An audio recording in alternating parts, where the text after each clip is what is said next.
The Hollow Choir of Frostwood Sacrifice. 1. The snowstorm Christmas Eve had descended upon the small, isolated town of Frostwood. Snowflakes fell thick and fast, carpeting the streets in an endless blanket of white. The townsfolk were nestled in their homes, warm by their fires, oblivious to the storm brewing both outside and within the shadows of their sleepy community. Tara Harper clutched her scarf tighter around her neck as she trudged through the knee-deep snow. She had been visiting her mother's grave, a yearly tradition that she insisted on maintaining despite the worsening weather. The cemetery sat on the outskirts of town, surrounded by dense woods that now loomed ominously under the dim glow of the moon. As she made her way back, Tara paused. The wind carried an unusual sound, a faint, melodic humming. It was hauntingly beautiful, but completely out of place in the middle of a snowstorm. She scanned the dark woods, but saw nothing. Dismissing it as the wind playing tricks on her, she quickened her pace. Unbeknownst to Tara, something watched her from the tree line, its eyes gleaming with a malevolent hunger. 2. The Invitation. Later that evening, Tara joined the townsfolk at Frostwood's annual Christmas Eve gathering, held in the community hall. The hall was adorned with twinkling lights, wreaths, and a towering Christmas tree. The air was filled with laughter and the scent of mulled cider.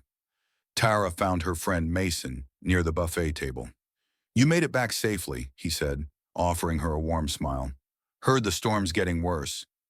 "Barely," she replied, "but something strange happened. I heard singing out in the woods." Mason's brow furrowed. "Singing?" "Yeah, like a choir. It was eerie." Before Mason could respond, the lights flickered. The crowd fell silent, murmurs of concern rippling through the hall.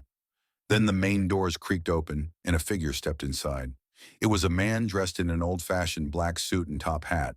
His face was pale, almost corpse-like, but his smile was warm. "Good evening," the man said, his voice smooth as silk. "Apologies for the intrusion. My name is Elias Blackwood, and I bring an invitation." He held up a scroll tied with a crimson ribbon.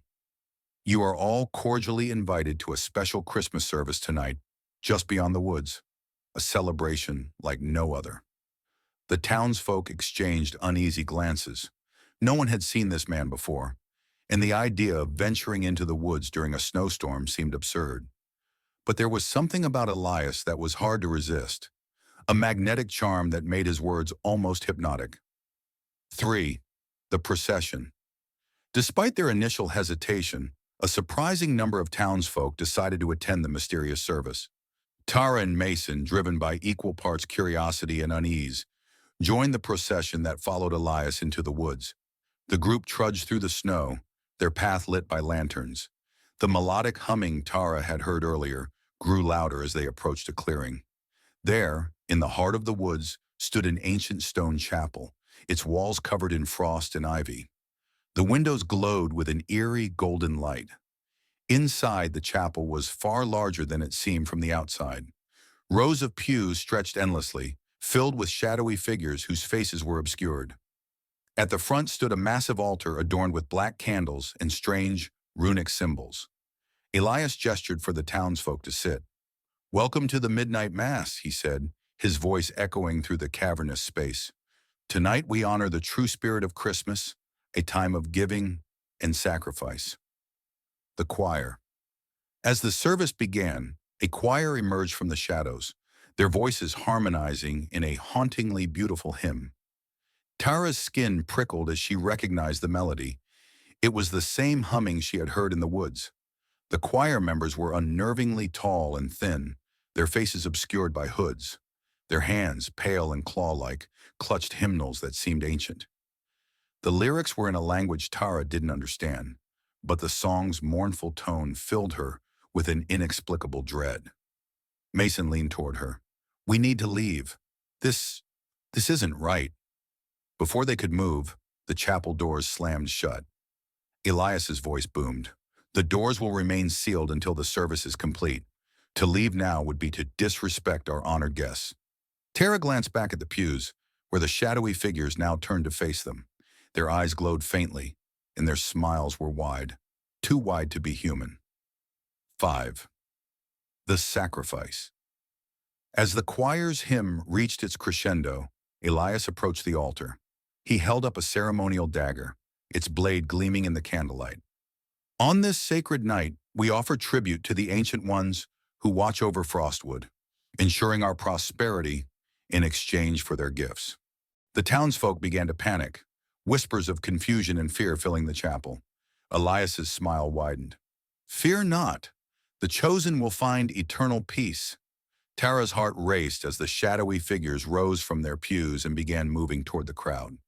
Their movements were unnatural, almost serpentine. Mason grabbed her hand. We're not staying to find out what this is about. They pushed through the panicked crowd, heading for the doors. But as they reached them, one of the shadowy figures blocked their path. Up close, its face was a grotesque mask of decayed flesh and jagged teeth. 6. The escaped Tara and Mason fought their way past the creature, managing to unbolt the doors. They burst into the freezing night, the storm now a full-blown blizzard. Behind them, screams echoed from the chapel, mingling with the haunting hymn of the choir. They ran blindly through the woods, the sounds of pursuit growing louder. The shadowy figures moved unnaturally fast, their glowing eyes cutting through the darkness. Just as Tara thought they would be caught, the cemetery gates came into view. She remembered her mother's grave and the protective symbols etched into the headstone. Dragging Mason with her, she collapsed behind the grave, clutching the carved sigils as if her life depended on it. The figures stopped at the edge of the cemetery, hissing and retreating as if repelled by an unseen force. Tara and Mason watched as they faded into the storm, their haunting song lingering in the air. 7. The aftermath. The next morning, Frostwood was eerily quiet.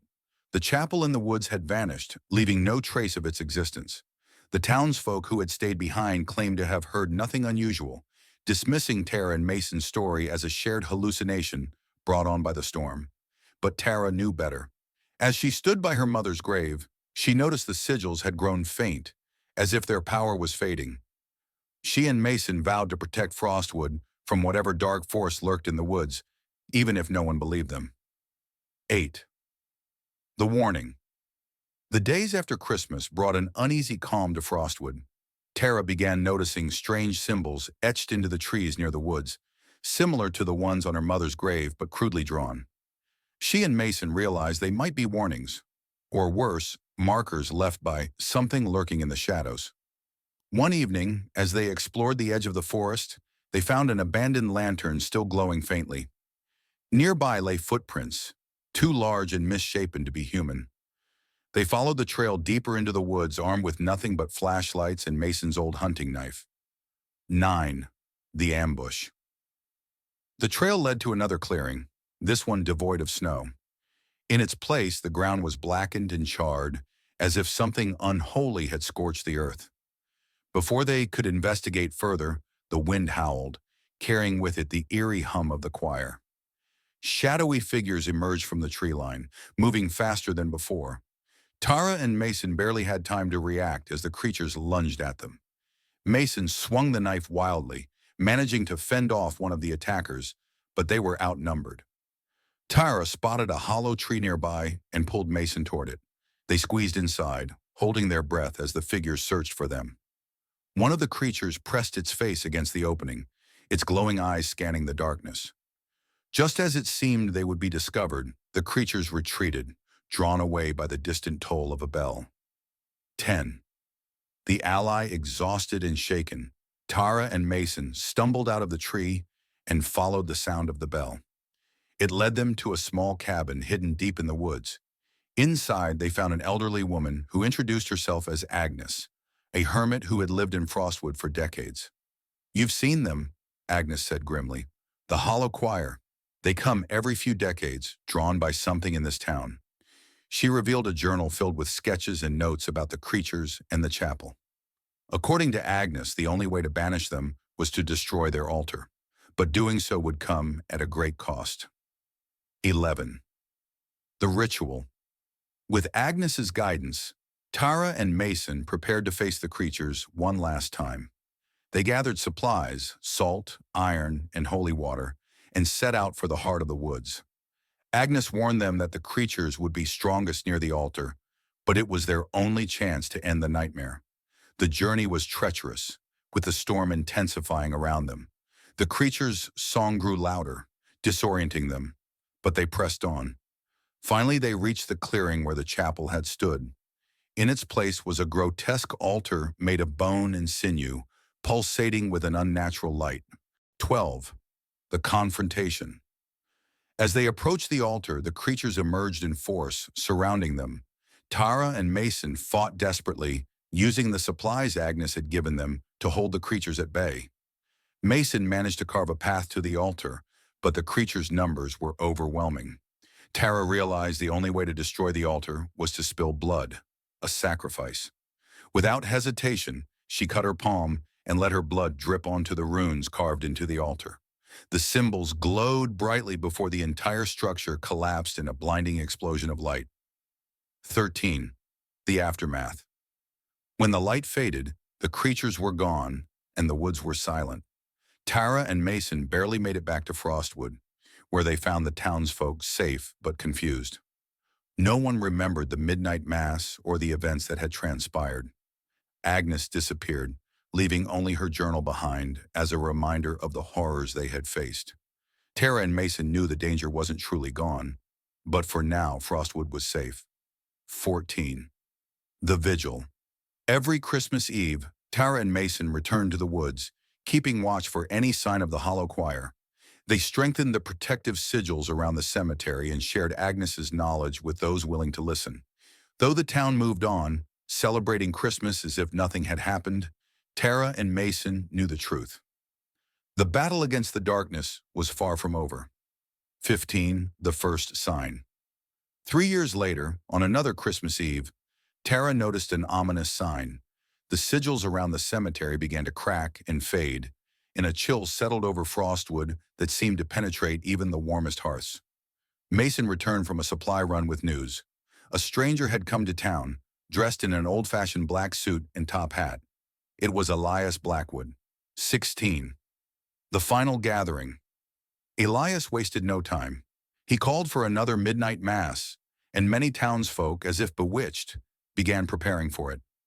Tara and Mason tried to warn them, but their words fell on deaf ears. They realized that this time, the fight would be different. The hollow choir was growing stronger, and the sigils no longer held their power.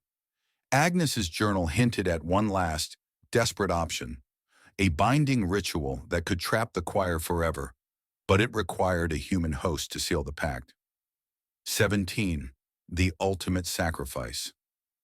On the night of the Mass, Tara and Mason confronted Elias at the altar. The choir's song was deafening, the creatures more monstrous than ever. As the ritual began, Tara made the ultimate choice. She pushed Mason aside and stepped into the center of the altar, reciting the incantation from Agnes's journal. The choir shrieked as Tara's body glowed with an otherworldly light. The creatures were pulled into the altar, their forms twisting and vanishing. Elias screamed as he was consumed by the same force. When it was over, the altar crumbled into ash. Tara was gone, her sacrifice sealing the choir forever. Mason returned to Frostwood alone, vowing to honor Tara's memory and ensure the town never forgot the price she paid to save them.